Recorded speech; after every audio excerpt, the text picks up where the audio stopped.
Hey guys, it's Sharkman, back with the continuation of my wizard, and I'm in the Orchish Mines, and I'm going to start exploring and generally just have a fun time beating up on the poor goblins and orcs in the Orchish Mines. So, the Orchish Mines is 4 levels deep and contains all manners of orcs, sometimes various giants, and sometimes goblins and hobgoblins. The only things, oh, and uniques. There are some uniques in here too.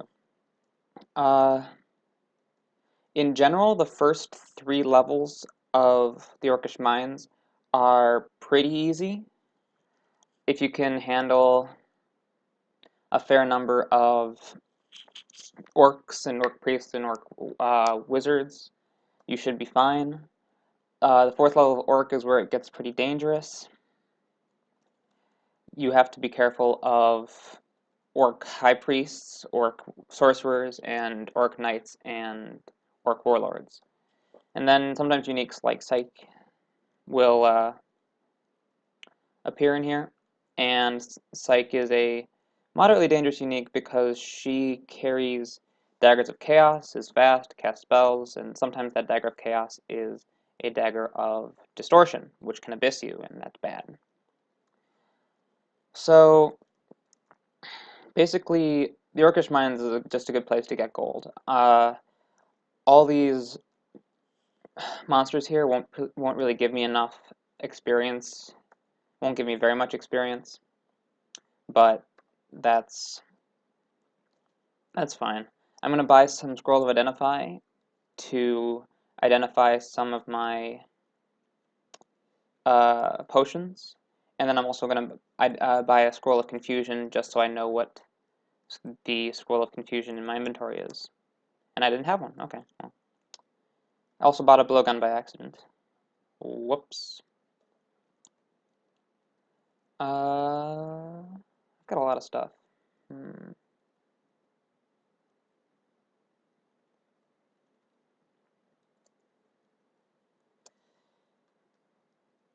Potions of Cancellation are very nice items. They, what do they do? They cancel magical effects.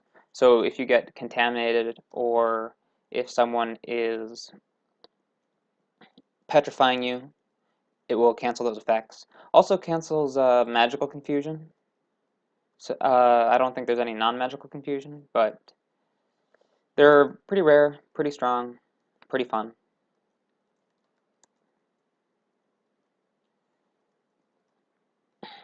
Let's see. Another thing that isn't exactly like well known is that pretty much every cloud does damage. Now you'd expect flame clouds and freezing clouds to do damage, but mephitic clouds and poisonous clouds also deal damage. If an enemy is able to be affected by a mephitic cloud, then it will take 1d3 damage every turn that it's in it, which isn't a lot, but it's still something. And then every enemy in a poison cloud will take something like 1d10. So 38% is my failure rate. This is Sonja. Sonja is a very dangerous unique. Blinks around, has weapons of either distortion or poison, and she carries curare needles, which do a lot of poison, slow you, prevent you from using things that use breath, like Zin's recitability, breath attacks, stuff like that. But Mephitic Cloud pretty much takes care of that. You'll typically find nothing but gold in the Orcish Mines, and that's generally what you go to the Orcish Mines for. And at the last level of the Orcish Mines, Orc 4, there is guaranteed to be 4 shops. One of those shops might be a mimic, so there could be 3 shops. It's happened before, and that was a little frustrating, but you get 3 shops, and those are guaranteed, so that's nice. One time I had 8 shops on Orc 4 because 4 shops spawned, and then the guaranteed 4 shops spawned as well.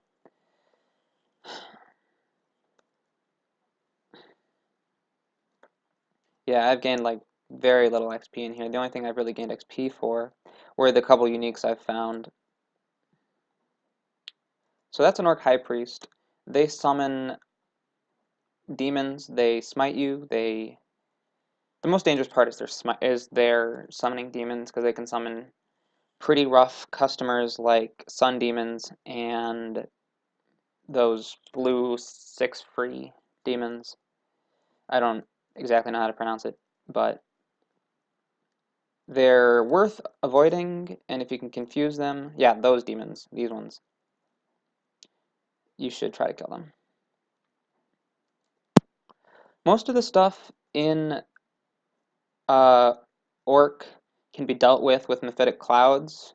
You'd have to be careful of Orc Sorcerers and Orc Knights and Warlords, and Orc High Priests, because they have a much lower chance of being affected by Mephitic Cloud. Sometimes enemies will have armors of poison resist, so you'll know if they're like immune to it. Let's see.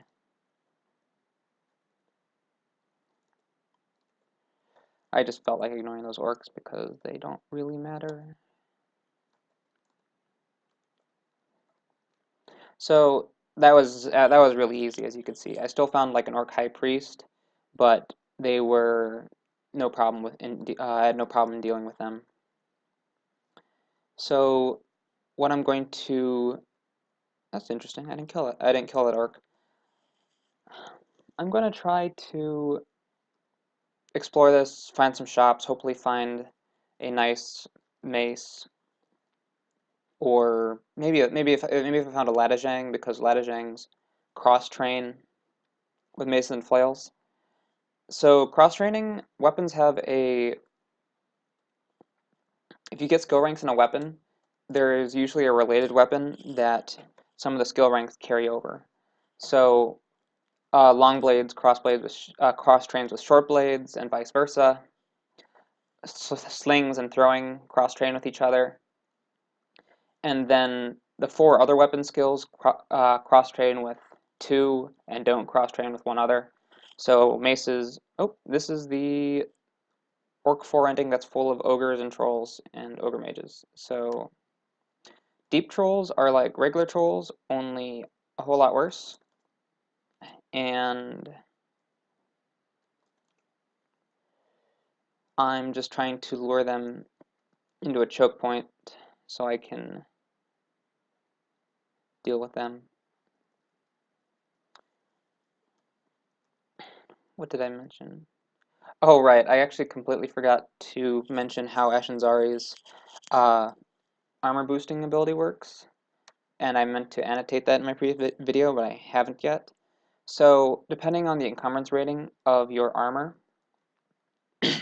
you get different skill boosts. So if the armor is light, you gain a skill boost in dodging and stealth.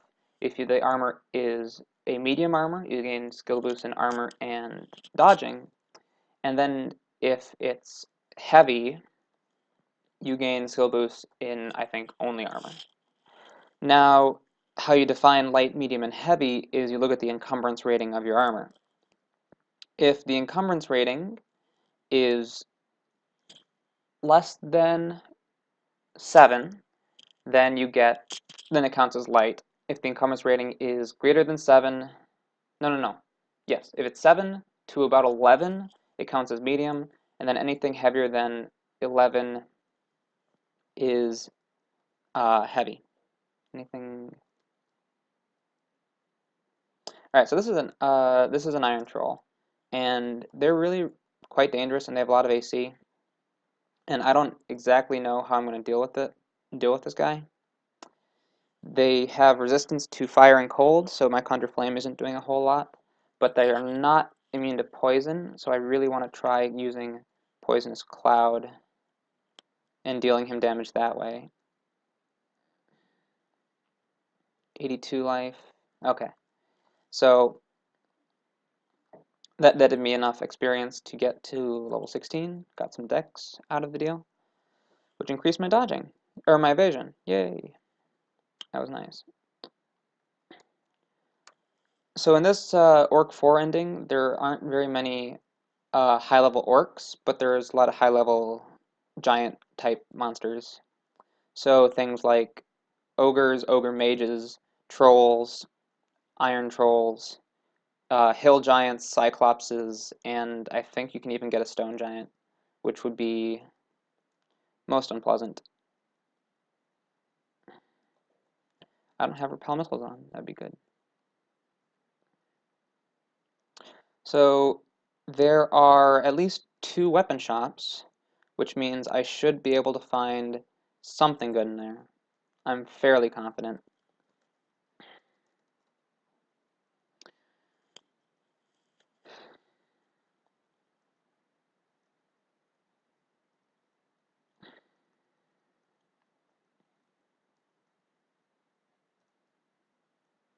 And then I have a ton of gold because I haven't really been spending it on anything.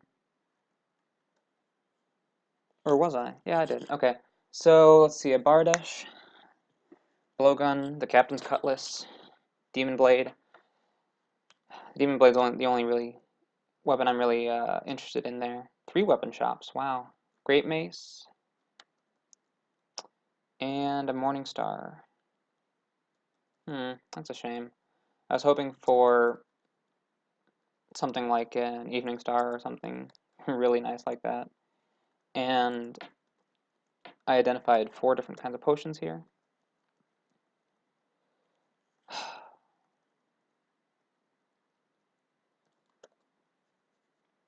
Should I go Great Maces? I might want to.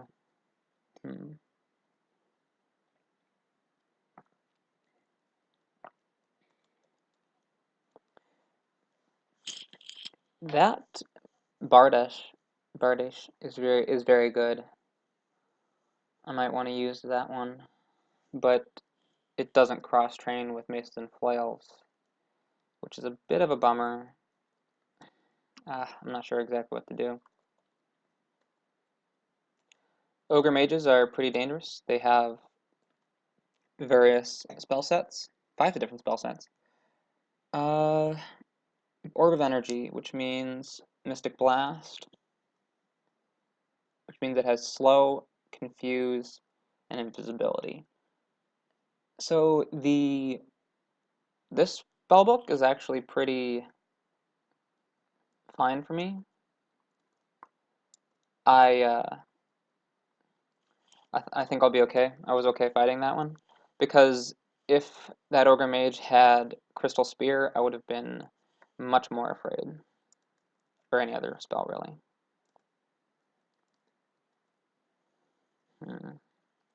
What to do? Deep Elf Knights sometimes spawn in Orc 4, or wherever the entrance to the Elven Halls is. The Elven Halls is where you find lots of elves, and the occasional shapeshifter, and the occasional pack of orcs. And it's one of the most dangerous places in the game, and it's completely optional. So I would avoid it, if at all possible. I don't want to go to any of the lair branches yet, because I don't have Poisonous Cloud castable yet, but once I clear Dungeon 13 and maybe 14, I'll be okay. Oh, I do like the fact that unseen horrors are visible. That's nice. Crystal statues are pretty dangerous. Orange crystal statues, they do things like drain your intelligence, magic, confuse you. So they're typically good to avoid, and they can't move. And so it's pretty easy to avoid an enemy that can't move.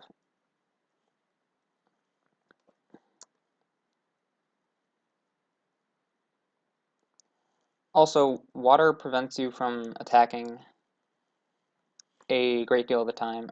The formula is something like, there's first like a flat 20% chance of failing, and then on top of that, there's a chance, depending on your dexterity, of failing after that. So it's a good idea to avoid it. These are water elementals. Water elementals are engulf you, and the engulf prevents you from casting prevents you from casting spells and reading scrolls. So it can be pretty hard to escape that way. But you can. They are mindless, which is an important thing to note. So they'll walk blindly into flame clouds, and they are susceptible to flame because they're water elementals. And they're actually not successful. They're not resistant to cold. They're actually resistant to electricity. So you can use both fire and cold to deal with them.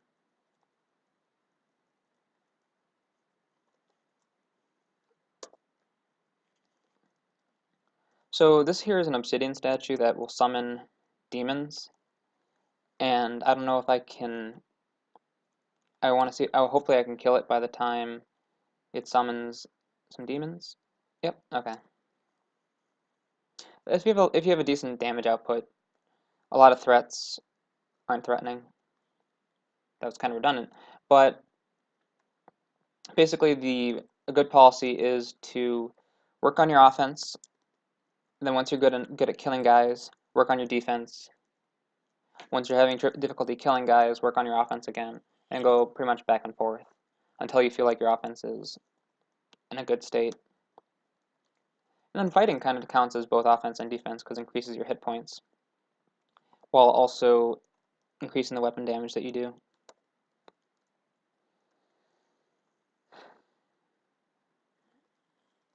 So I'm on dungeon level 14 and not having many issues, darn, with this.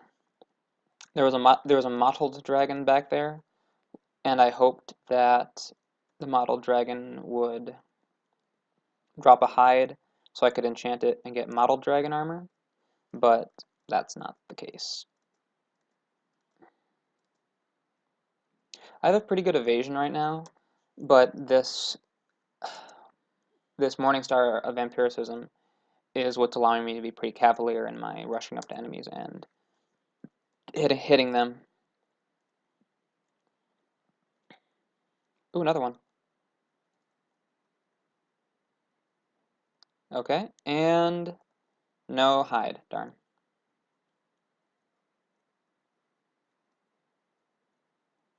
Okay, now it's a pack of ugly things.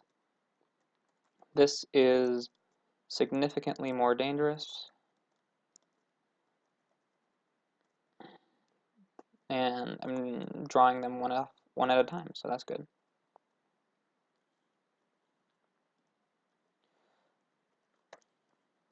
Alright, so Mephitic Cloud Poisonous Cloud is at 21%, so it's getting there, but I'd really like it to be somewhere less than 10% before I start wanting to use it.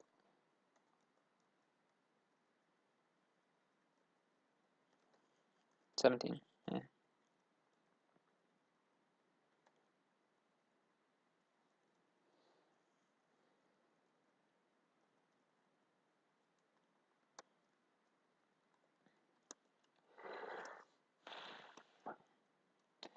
Fan of Gales is an item that I picked up. Where did I pick that up? Does it tell me? I found it on level 12 of the dungeon. So there are. That is a great armor. Ooh, I want that.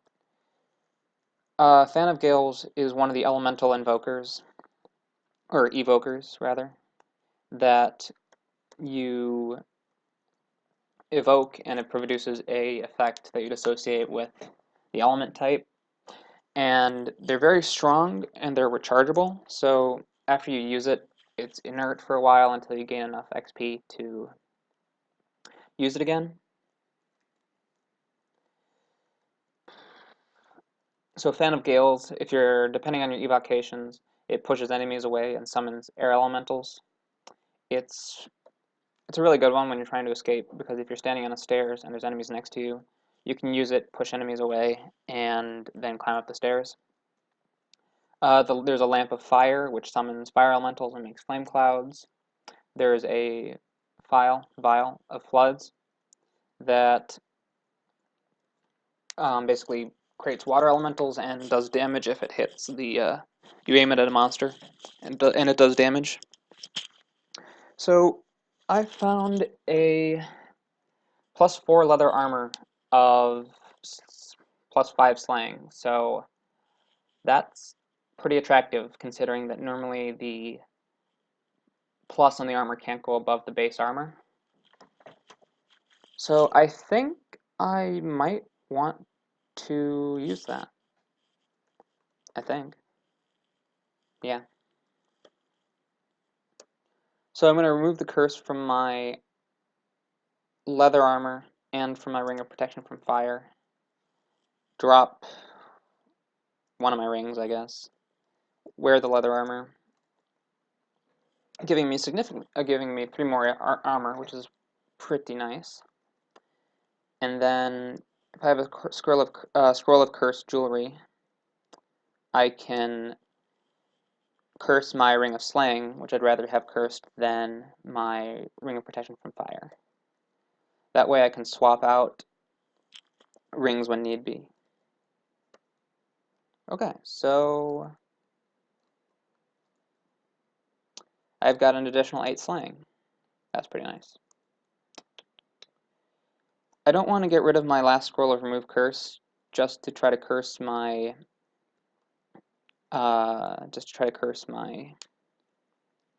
leather armor. So I think I'll leave it for a while until I find some more remove curse scrolls. I found a bookshop that has some books that I really like.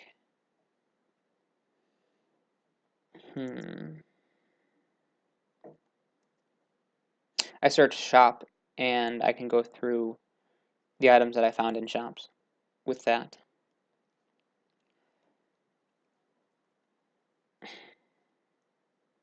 So I found on Orgawana Book of the Sky, and I like Book of the Sky because it gives the silence spell, which is one of my favorite spells to use.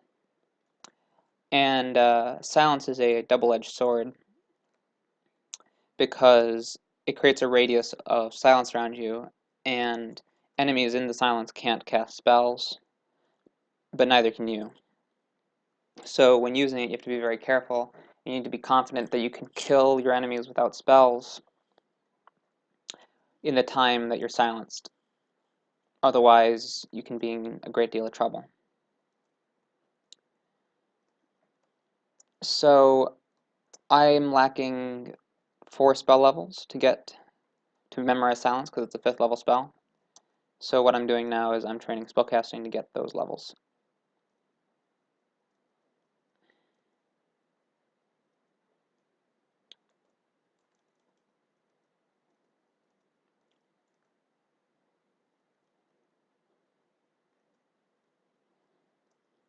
Iron Dragon Zombie. Okay, so it's pretty slow. Will hurt me pretty badly if it hits.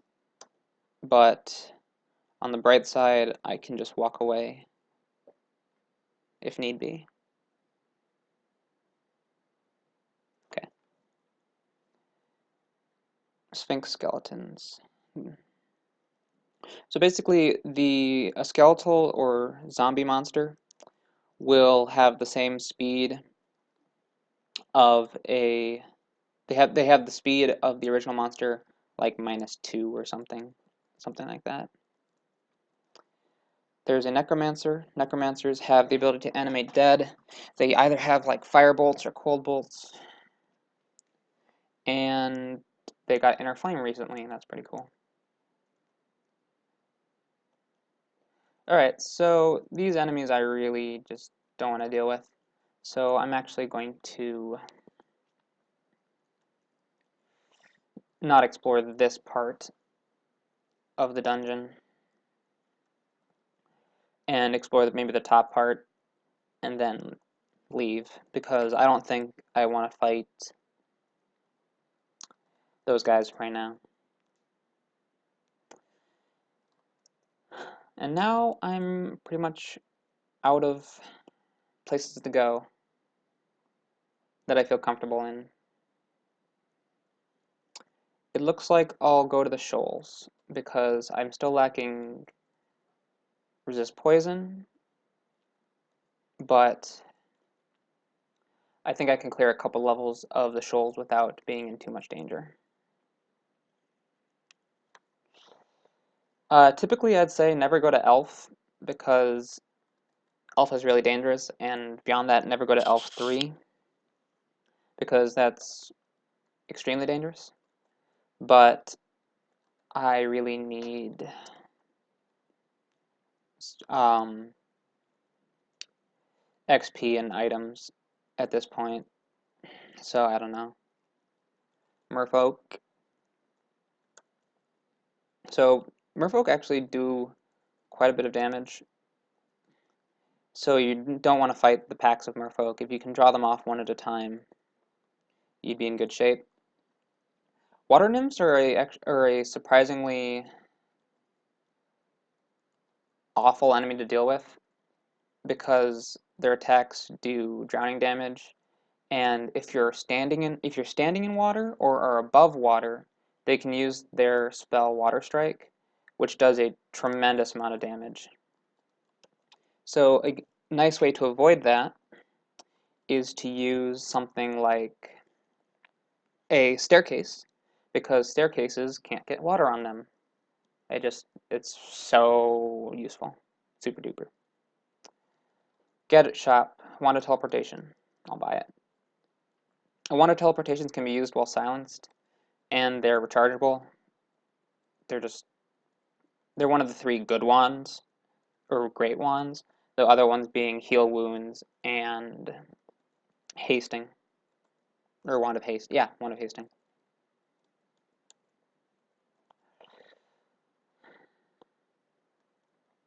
So because the shoals, because all this water slows you down and makes you fail your attacks and makes you less stealthy, you want to avoid being in it at all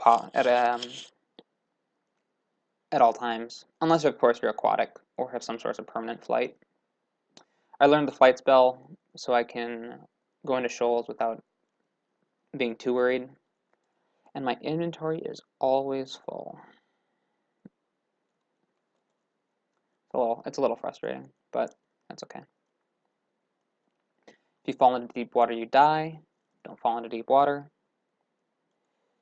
A lot of the enemies in here have reaching attacks, so things like snapping turtles, alligator snapping turtles, and what's the last one? Like merfolk have the ability to use hit you from 1 square farther. Those are merfolk avatars.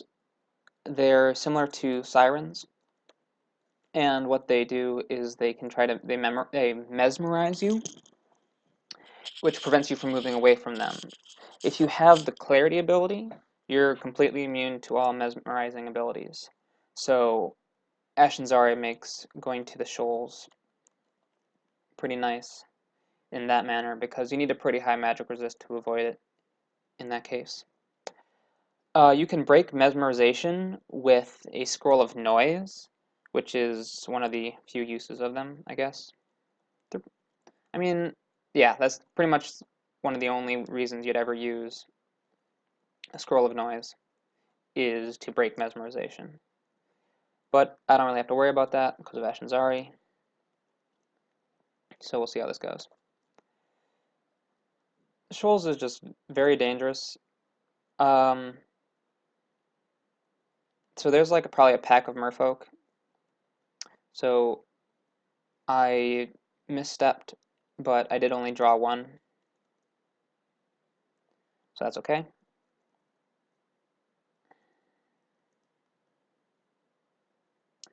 Sea snakes do a tremendous amount of poison damage,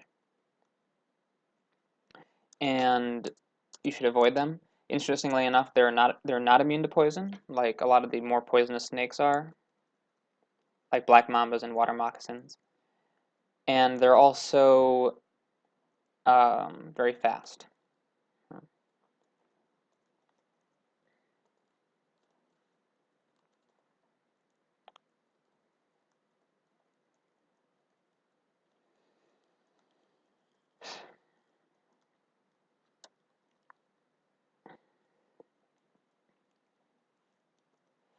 Uh, Sirens basically just mesmerize you, and they're the less threatening of the mesmerizing merfolk, because merfolk avatars, um, they summon drowned souls, and drowned souls do irresistible damage and generally want to be avoided. Interestingly enough, if you can stop them from summoning drowned souls, uh, if you can stop them from summoning drowned souls, they don't actually do any damage with melee attacks, which is kind of interesting. I don't know. So I'm walking back to a stairs so I can fight this water nymph, because otherwise I don't feel comfortable trying to fight it when it could use its water strike ability and hurt me very badly. There are various merfolk with professions. There's merfolk aquamancers, which cast um, water-based spells, I guess. Primal Wave, uh, Ball of Steam, and Throw Icicle. So they do fire damage, cold damage, and just plain physical damage. So they're something to be avoided if at all possible. And what makes them pretty dangerous is that you can typically find them with a few water elementals nearby.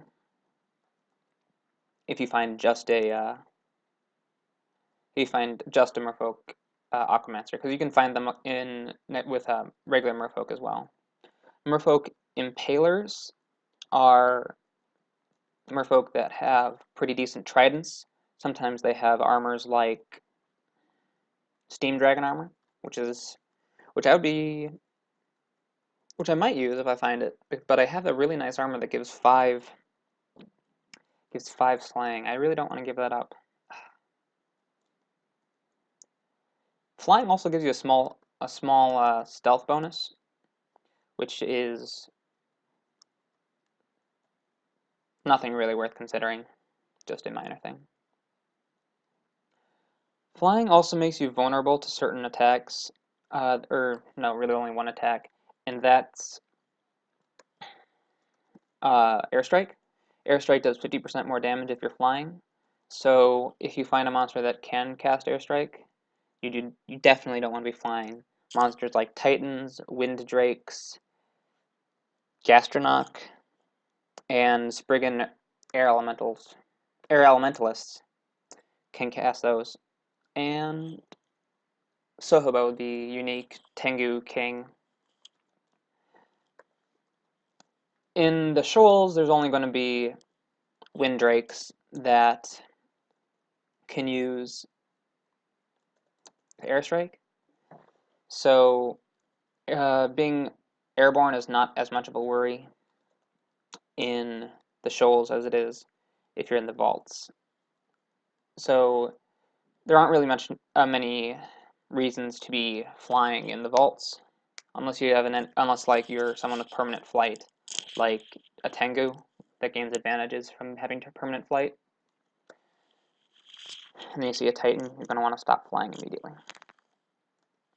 So there's a Merfolk Impaler, and it's carrying a Demon Trident of Electrocution, and that's a ridiculously good weapon.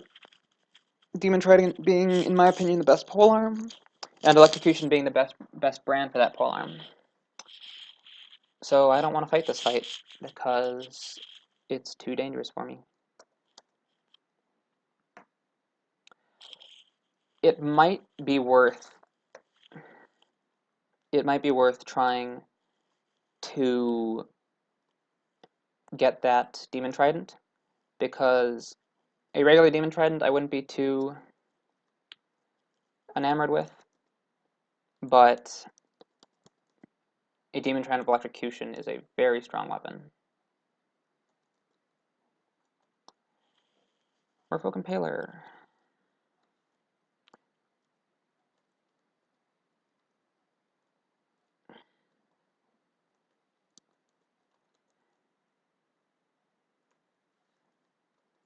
Oops, I meant to cast Repel Missiles and not... what did I cast? Fly. Ooh, a Troll Leather Armor. Troll Leather Armors are like Leather Armors, except that they have 4 base armor class instead of 3, and they increase your regeneration speed at the cost of food. So, pretty great, actually. Harpies are like flying daggers and teeth. They move extremely quickly, they attack like bats do, and either they're going to be really horrible to deal with or really easy to deal with. They come in packs. They might not follow you upstairs if they're next to you. So it's always good to be cautious around them. I just have so much stuff. Thing is, my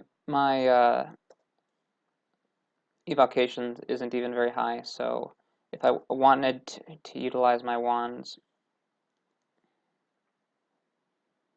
Alright, so I made a big mistake in taking a couple steps too far, and now have various merfolk to deal with. So I was able to flee up the stairs and avoid having to deal with that. I think it's because I'm a little bit distracted, because I'm trying to narrate, but that was in general just a really bad play, because once I saw that there were enemies around, I should have stopped moving closer to them and just tried to avoid them.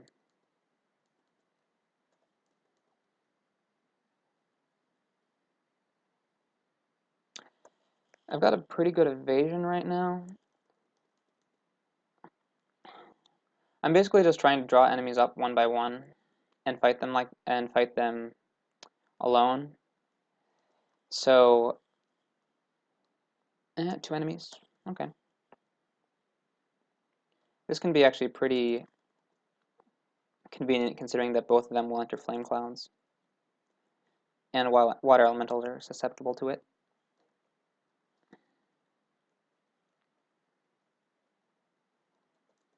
Once I get Silence castable, I might actually head down to Elf and try to see if I can find an Evening Star in there somewhere, because there's a moderate chance of me finding one.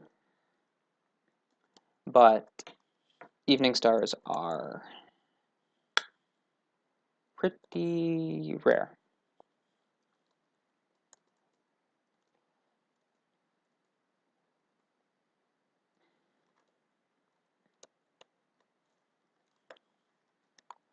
Man, it's going to take so long to get this spell castable, I swear.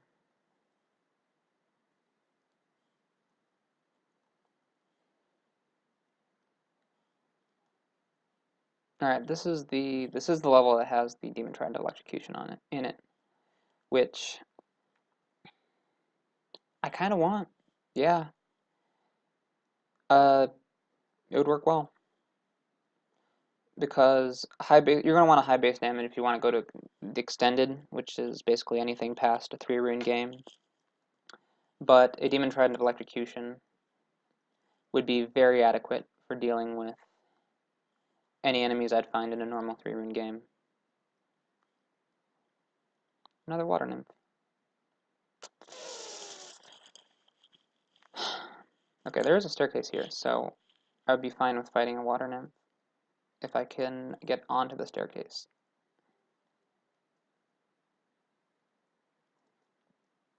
Oops.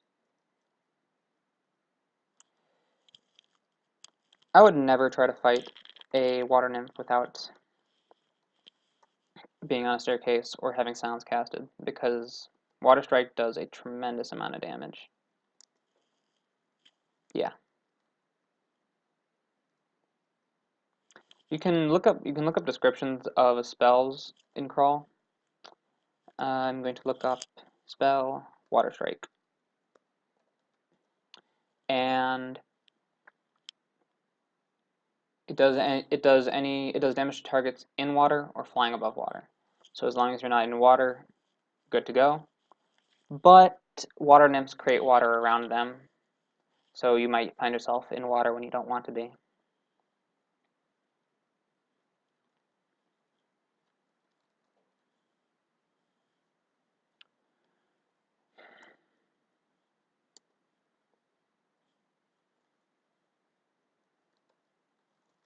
Still 12%. Wow. The reason why I'm considering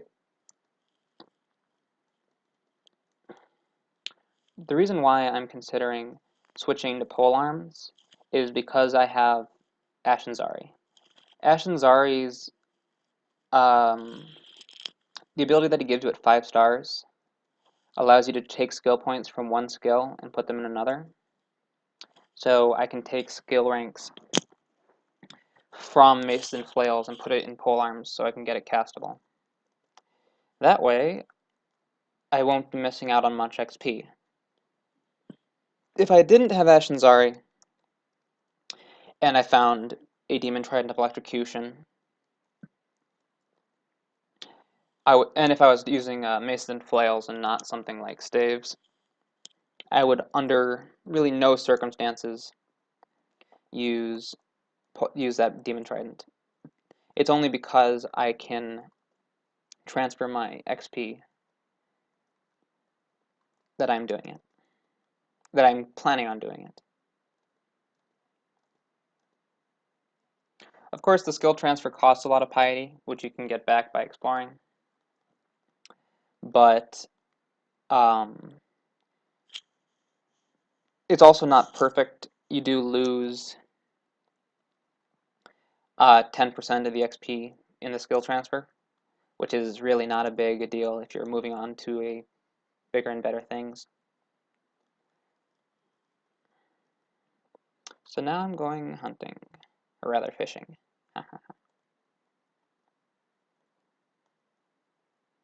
Looking for that Demon Trident. Okay, there they are. So I got Poisonous Cloud at 10%, which is pretty solid.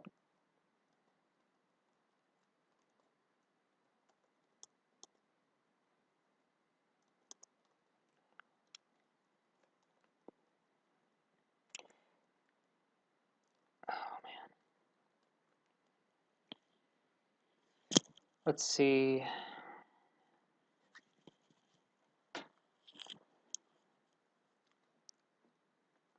I don't know if I should keep going or not, because I would really like to, yep, alright, got the Merfolk Impaler. And there's another one. I can just go up the stairs. Okay. So, what did I lose there? Nothing really. I was able to kill some of the monsters. Oh, I used a couple wand zaps. But I'm going to get a Demon Trident out of the deal, which is overall a pretty good trade. Couple wand charges for Demon Trident. Yeah, I like it.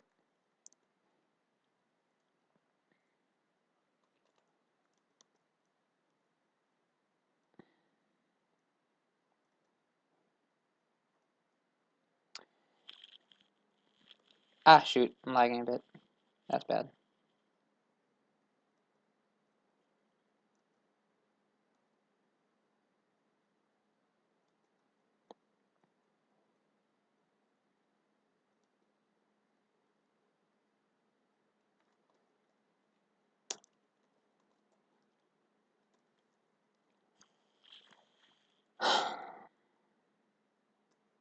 A +3 Demon Trident of Electrocution. That would be quite the weapon.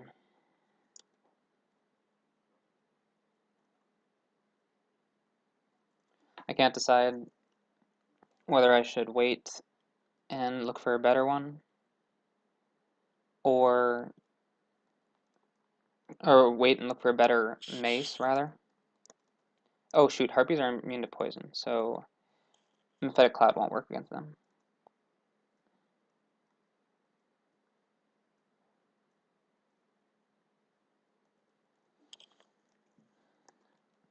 I think I really should use the Demon Trident. It'd give me a really good boost in damage once I have a pretty good enough skill ranks in it. So I think I'll use Transfer Knowledge and turn my Maces and Flail skill into polearms.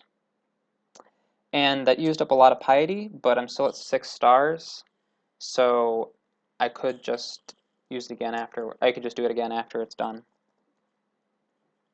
Yeah, I'm feeling pretty good about this Demon Trident, because I want to explore Shoals before I explore Spider's Nest. So that's pretty good, I think. Pretty good.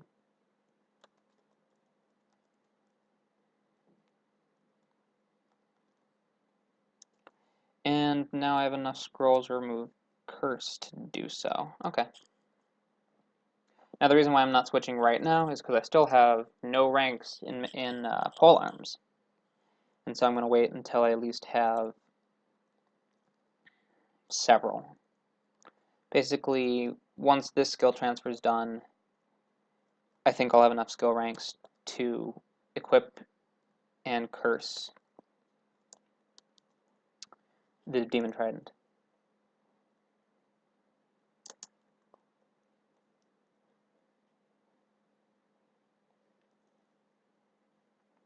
So that just, the previous, when I went downstairs, it seemed like too many enemies to deal with, so I just decided to not deal with them.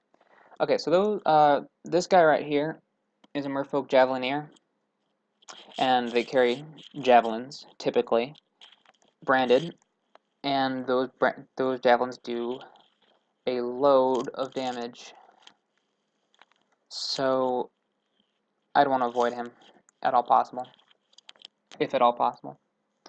And now I finally went down the stairs with no immediate enemies around, so that's nice.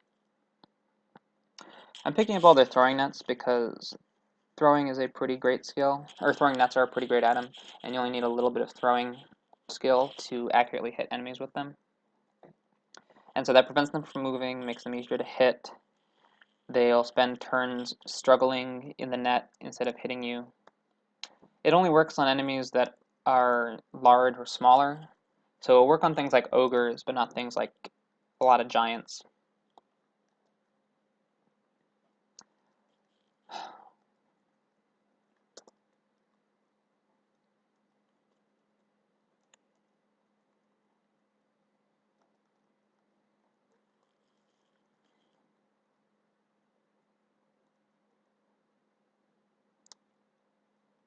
So the merfolk drank a potion of invisibility. No big deal because I see invisible. In my opinion, Ashinzari is probably the best god for hybrid characters because he allows you to get your melee good. He gets everything. He makes everything you do better. And because when you play a hybrid character, you do a lot of things. Like you have high defense. You want to have a high defense. You want to have a good melee. Have good magic abilities too. And so because of that, you're going to want to have a god that can give you all that.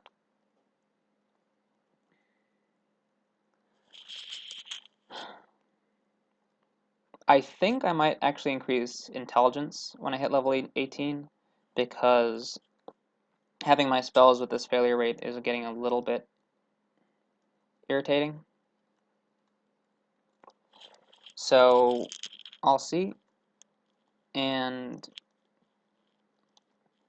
I think I can kill the Merfolk Javelineers if I get up to them. I will miss this vampiric weapon, because... Why is he carrying a longsword? Who knows?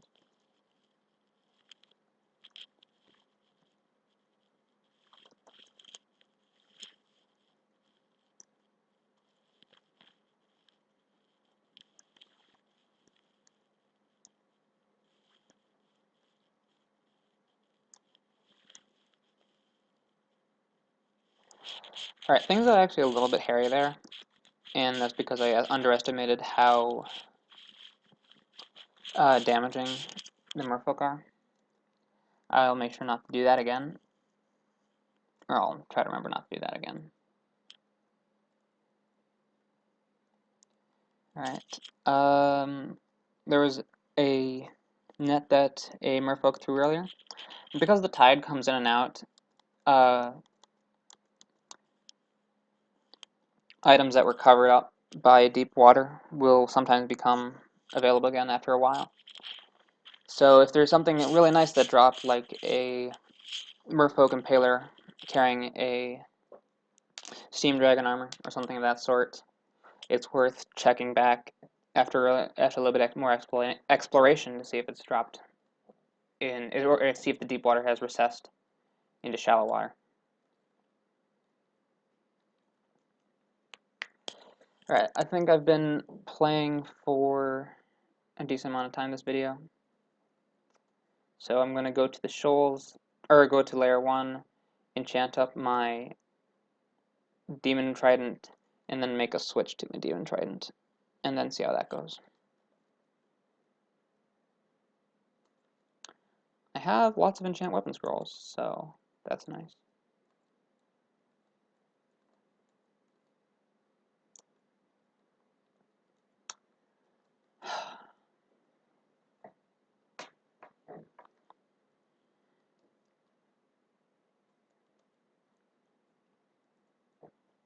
So I'm going to uncurse the Vampiric Morningstar. Yes, I'm really going to unwield it.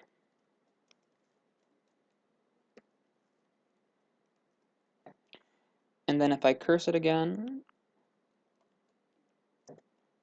it's got actually a decent skill amount. So that's pretty nice. I don't know where I should go now, though. Should I go to Elf, maybe? Okay, well, I think I will stop this video for now and pick up again later. Thanks for watching.